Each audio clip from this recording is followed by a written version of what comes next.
Hey guys, here is the prep work for Intro to Life Drawing. So we'll start with two colored pencils because we want this to be a record.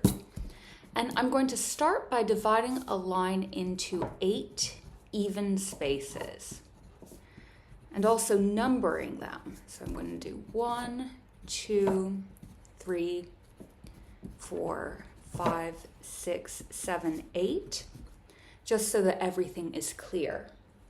We're going to start with the skeleton. So I'm going to now switch to my red pencil, although of course you can start this with pencil if you would like. In the top, I'm going to draw an oval. This oval will be a little more than half the length wide, so just a little bit wider than that.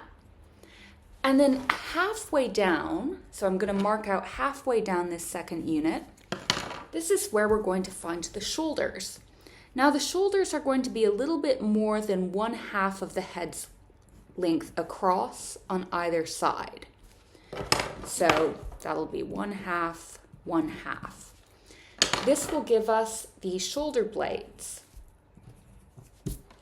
The rib cage is going to be halfway down the third. So I know that seems like a very small rib cage, but we're going to put a little mark here and draw a circle around this to signify the rib cage. The hips, we're going to come straight down. If you just imagine coming straight down from the width of the shoulders, because this is a female figure. So in females, you're going to have the shoulder blades being about the same width apart as the hips. In males, the shoulder blades tend to be a little bit wider than the hips. But in the fourth unit here, we're going to put a box for the pelvis. And these two areas are very important. So the rib cage and the pelvis are connected by the backbone, and they can both twist independently of each other. So this is a good place to start in terms of figure drawing. Now we'll move down to the elbows. So the elbows are going to come at the base of the third unit here. And then the bottom of the hands, the wrist will come just about at the fourth unit, and the hands will be about 1 head's length long. So I'm just going to put 2 little sticks there. So hands, forearm, rib cage, shoulders, head. So now let's move on to the knees. The knees are going to come right above, this is the ball of the knees, the 6th unit. And finally, we're going to go down to the 8th, and about the lower third of the 8th is where we'll find the ankles. And the feet will be about 1 head's length long each. So now we're going to turn this into a figure. So feel free to use use a pen for this if you would like. I'm just going to use a much darker pencil as we transform this into a face. The eyes are going to be halfway down the head. Okay, so let's just turn this into more of a face. We don't really need to put too many details here. We can put the nose about halfway down from the eyes here. That's about it.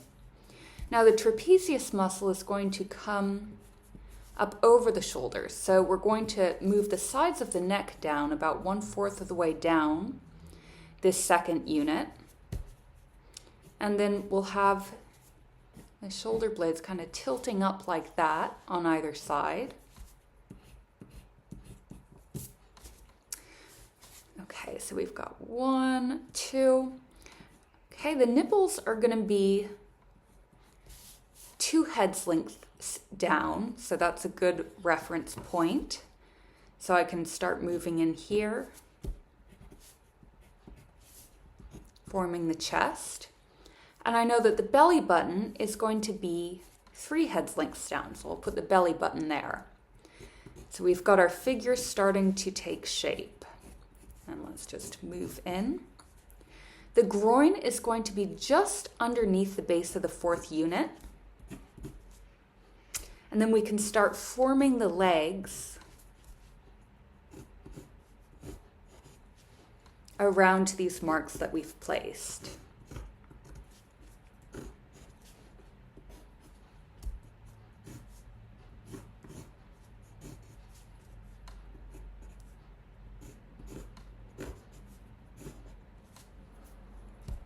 Moving into the arms, so just getting the elbows. So you'll notice that the elbows are going to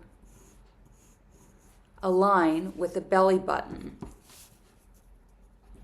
I'm bringing these up a little bit because it looks like I've done these balls a little bit too low. So moving into the forearms. And finally the hands, which we can do as kind of a glove shape.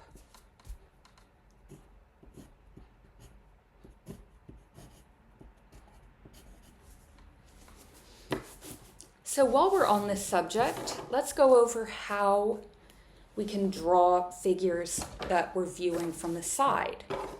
So I'm going to do the same thing. I'm going to mark out 8 spaces. 1, 2, 3, 4, 5, 6, 7, 8. Oops, made that a bit tall. So 1, 2.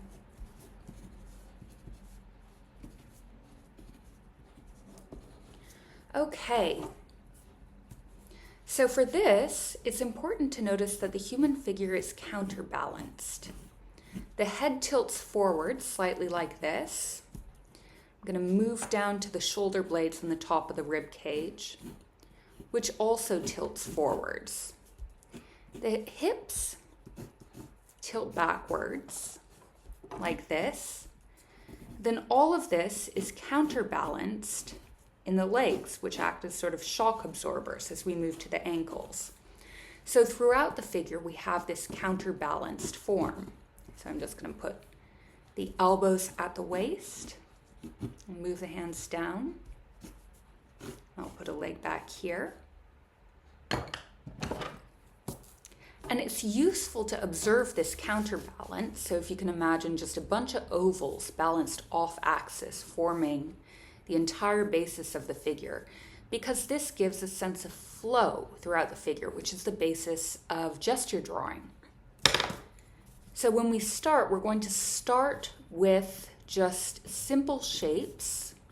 And we're going to start trying to capture this sense of flow throughout the human figure, because it's distinctly human, this kind of counterbalance. It's one of the things that differentiates us from, most other animals, the fact that we stand upright, and as a result, our whole figure has to counterbalance itself so that we don't fall over. Okay. So I hope this was helpful, and now we'll move on to some draw along exercises.